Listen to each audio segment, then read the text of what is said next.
Divorce and remarriage are topics that many Christians struggle with.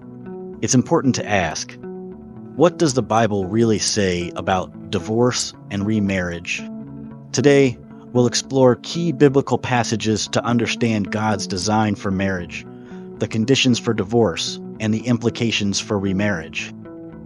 We begin with the words of Jesus in Matthew 19, 3-6. The Pharisees asked him, "Is it lawful to divorce one's wife for any cause?" Jesus responded by pointing back to God's original design for marriage, saying, "Have you not read that he who created them from the beginning made them male and female? And said, therefore, a man shall leave his father and his mother and hold fast to his wife, and the two shall become one flesh? So they are no longer two but one flesh.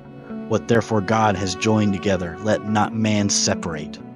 Here, Jesus emphasizes the sacredness of marriage. It's a union created by God, one that is not meant to be easily broken. However, Jesus also addresses the reality of sin and the hardness of human hearts.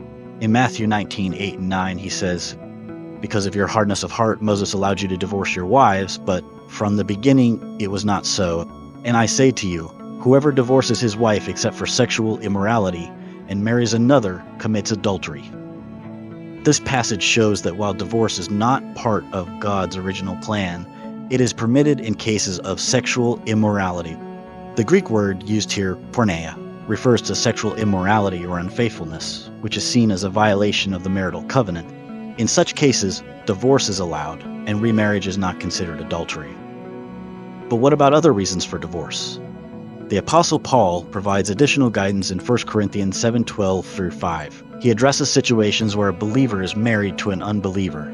Paul writes, "If any brother has a wife who is an unbeliever, and she consents to live with him, he should not divorce her.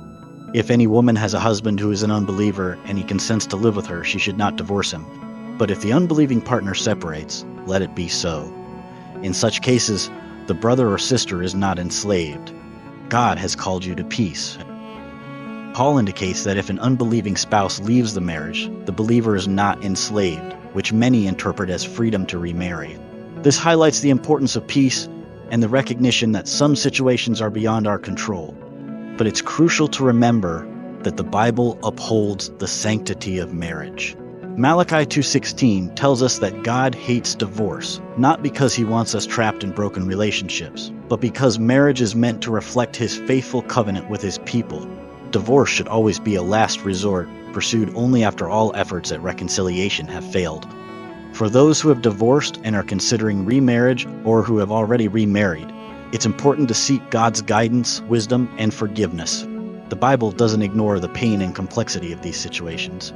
Instead, it invites us to approach them with humility, grace, and a desire to honor God in all that we do. The Bible teaches that marriage is a lifelong covenant, and divorce is permissible in certain circumstances, particularly in cases of sexual immorality or abandonment by an unbelieving spouse.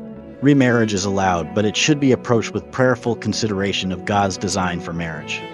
Ultimately, the Bible calls us to uphold the sanctity of marriage while also acknowledging the reality of human brokenness. If you're facing challenges in your marriage or considering remarriage, I encourage you to seek godly counsel and to turn to God's word for guidance and strength.